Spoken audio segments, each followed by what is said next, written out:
Hey guys, good afternoon. So it's Sunday afternoon, and I guess it's maybe 1 or 2 o'clock right now. And I'm in a town called Van Wert, Ohio, and this story just keeps taking on a life of its own. So I don't even know what the book is. You got to get the book, guys. You just got to get the book. There's just so much more to tell than I can encapsulize in these few minutes. But so anyway, I left. I woke up this morning at Mark and Laura's house in not Van Wert. Good God, the town Delphus over here. All right. Um, uh, and was working towards Van Wert. Now, when I originally set out my plan, I planned on walking 6 days and taking Sundays off, but that was because I was foolish, and the first couple of days I was close enough to home that people would come visit me and I could spend time with family.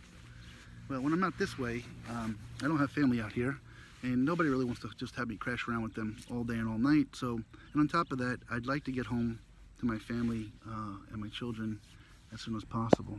So I said, well, we're going to walk every day. Maybe I don't have to walk 20 miles, but if I walk 10, 12, 14 the next town, it's a story, and the people I meet, that's what this journey's about. And so the town of Van Wert was 14 miles from Delphus. So Laura and Mark were fantastic, and I woke up this morning, and Laura is so behind what I'm doing, and she's of such like mind. She's doing some things herself that I'm going to share once I sit down and get things out there. But she wants to help so much, and she wants to kind of be a partner and a mentor in this, and she's a life coach, so it's part of her natural caring and giving, who she is. So we got up this morning and we talked even more, and she has an e-magazine, and we did a brief interview for the e-magazine, and there were some really powerful messages that I got, from her during that. And so as I'm walking to Van Wert this morning, it's a little overcast, it's a little humid, I started dripping with sweat. I hadn't done that in a couple of days. I'd been pretty dry. The weather was real good for a couple of days. Anyway, so that was kind of the story. My midday was going to be about that. And last night, somebody reached out to me. A gentleman reached out to me from a town called Rockland, Ohio. Said if you need a place to stay, you're welcome here. And I said, well, I appreciate that. I didn't know where Rockland was. I said, I'll let you know kind of in the morning. And so I started to walk. And then later on, I got another email from a young lady that said, hey, I'm in Van Wert. If you need a place to stay, let me know. So at that point, I didn't know where Rockland was. I kind of got told in the general direction. And I looked it up, and it turns out Rockland is like 20 minutes, 20 miles south of where I'm going, which is a little bit off the beaten path. And I don't want to seem unappreciative in any way. But Van Wert's a little bit shorter walk. And so I reached out to that young lady to say, hey, is that offer still staying before I talk to Scott? He said, well, I don't know. Let me check with my husband. I just want to confirm with him, and certainly I don't want to be an intrusion on anybody. So she said he gets off for work around, or he gets a break at lunchtime, and I'll reach out to him then. Okay, I appreciate that. So in the meantime, I'm taking my journey, and I'm doing real well. I'm going to guess 5 miles outside of Van Wert, and I stop and take a picture of a drive-in movie theater, and that's going to come back later in the story because I just showed a live video about something that's really cool. So anyway, on my journey, I hear some honking behind me, and I pull around, and it was the young lady from last night that came out with the 4 kids with kind of a few things for me. I got to meet the kids, and her husband went shopping and got me, a little, I don't have it with me, it's over there, care package of groceries for me to take with me, which was, just super thoughtful. And they ran out on the road to kind of bring this to me, and again, so grateful for that. So thank you, hug, goodbye, and off we go. And I'm making my journey, take the picture. And today, I guess again, because I was in the newspaper in the general vicinity, I got people honking and waving. It was really inspiring and wonderful. Well, at one point I'm walking and this car comes by and I wave, and this young lady in the car is so excited. I mean, so animated and waving and smiling. And it made me feel so good, and I just kept going. Well, a few seconds later, I guess she must have done a U-ey and come back behind me. So, are you the guy walking across the country? And I sure hope so, yeah, that's me. And I said, would you like to, can I get to know about you? Can you come out and take a picture? She said, sure. So she takes a picture with me, and she's this bitty little thing, about 90 pounds, and she's got more energy if you bundle it into, put it into some kind of a, power grid, it would light up the county. It's just so much energy. And she's like, look, if you don't have a place to stay, I live right up here. The directions are here. The back door's open. She's telling me. And I'm processing that, and I'm processing the other two folks, and what am I going to do?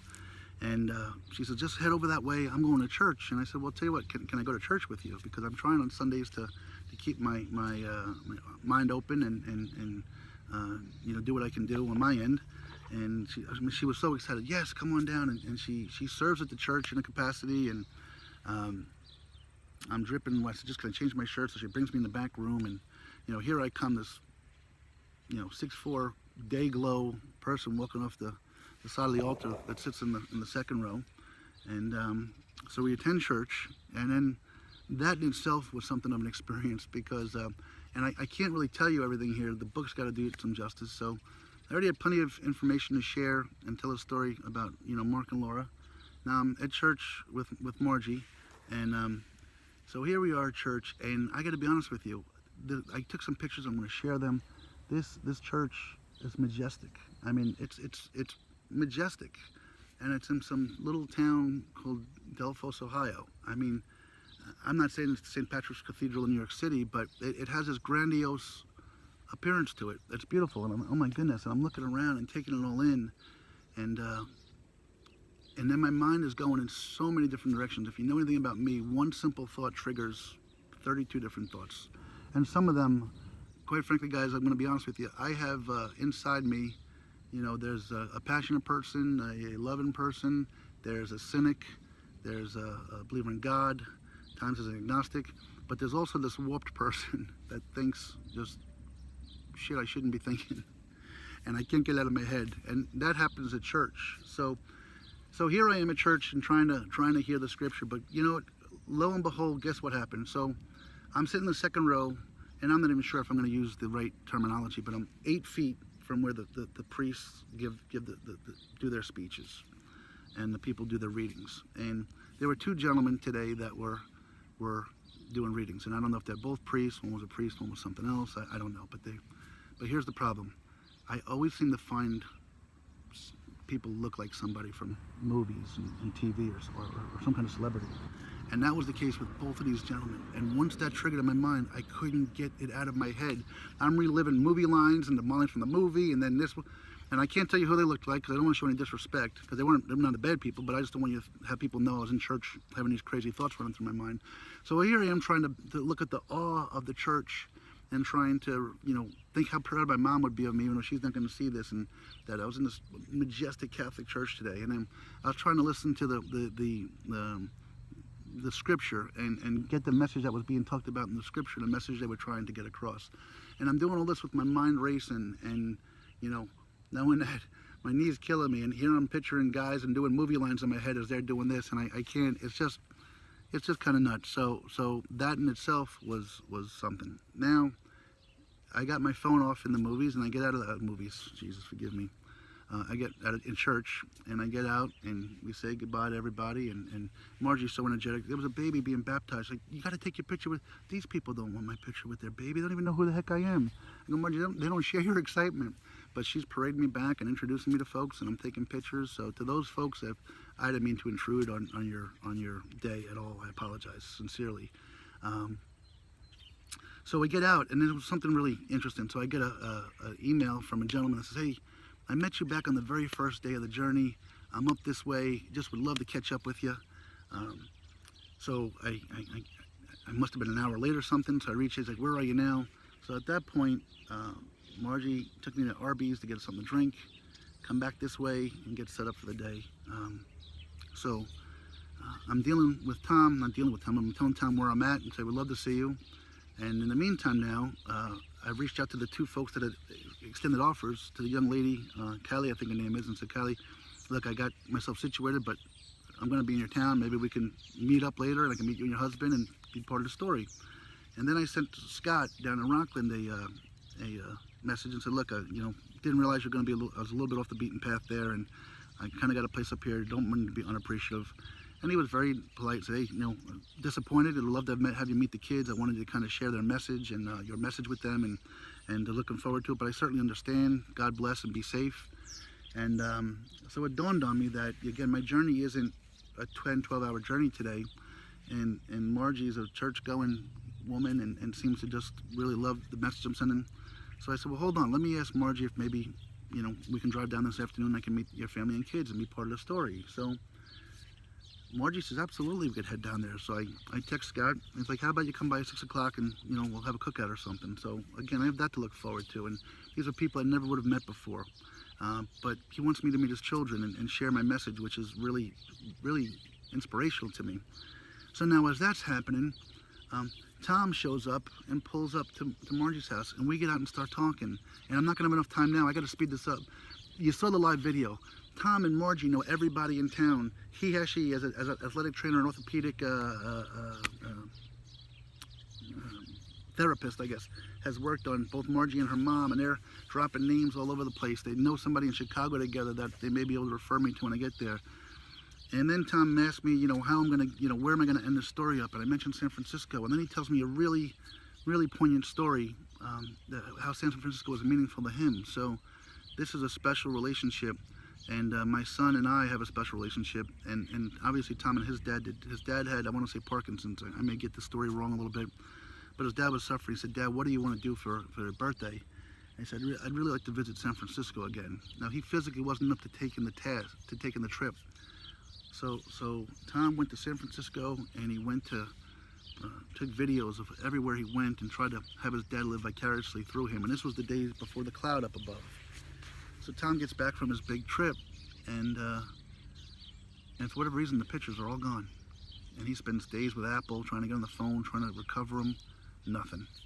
And he's brokenhearted about this. He did this for his dad. And the best thing he'd do is go to Google Images and take pictures and just kind of say to his dad, hey, Dad, I was here and I was there. And his dad's like, son, I understand. I was there with you. Don't worry about it. I get it. And it wasn't good enough for Tom. So Tom made a second trip back in October, brought back 2 extra external battery packs, and went through San Francisco again and took all these videos and all these wonderful things to be able to go back and share with his dad before his dad passed. And he got emotional talking about it. And again, here are 3 of us hugging out in the driveway, talking about this. And how could this even, I couldn't have planned this if I wanted to. It's just crazy amazing. And then to top it off, something else happened, which I'll probably be able to talk more about later. So Scott sends me a text, and I didn't even read it all because I was in the middle of a conversation, but I glanced down at it, and apparently his son one of his sons suffers from I'm going to say it wrong. I'll talk about it later. Asperger. I don't know why I need to look at it to say the word right. Anyway, his son suffers from this, and he must have wrote a post on his own page last night. It was relatively lengthy, and Scott said, look, he's a brilliant kid, but I apologize about the language, and you're not going to offend me at all. And I didn't read it because I wasn't trying to be disrespectful, but I saw one line, and it just jumped out at me and called me as to why I need to go see these folks and why I'm doing this. And it basically said, look, there are so many times there are people I want to meet, and it's I wish I could read it to you, and I'm going to post it later, but there are so many times there are people I wish I could want to meet, and they just brush me off as if there's something wrong with me. And so again, we're talking about kindness, we're talking about compassion. I want to teach my kids that you don't pick on people, we're all human beings in this thing together. We're all in this. It's just crazy. So I saw that line, and now I'm going to get a chance to go shower. I can't even tell you the things about Margie. She'll be part of the nighttime story, but she suffered from a disease 16 years ago that was only being done, and still to this day in 2 places in the world. She was the 21st patient ever to have this surgery done. And she asked, how long do you think this will give me? And they honestly said, we don't know. She's like, so we're the guinea pigs? They said, no, you're the pioneers. And 16 years later, she's still going strong. So these are people I've met in the last 3 hours of my lifetime, taking this journey. I don't know if it's meant to be. I don't know if I'm doing anything for them. I know they're doing a ton for me. I can't really explain it, man. I just really can't. But anyway, I want to kind of keep you guys up to date. And there's still so much more to tell you. The book's going to be phenomenal, guys. I could be the worst writer in the world. I couldn't screw this one up. So anyway, I love you all. Thanks for listening. Kira, Grace, Landon, love you guys. Can't wait to get back to you. I'm going to keep hustling, and we're going to make this happen, all right? I love you guys. Thank you all.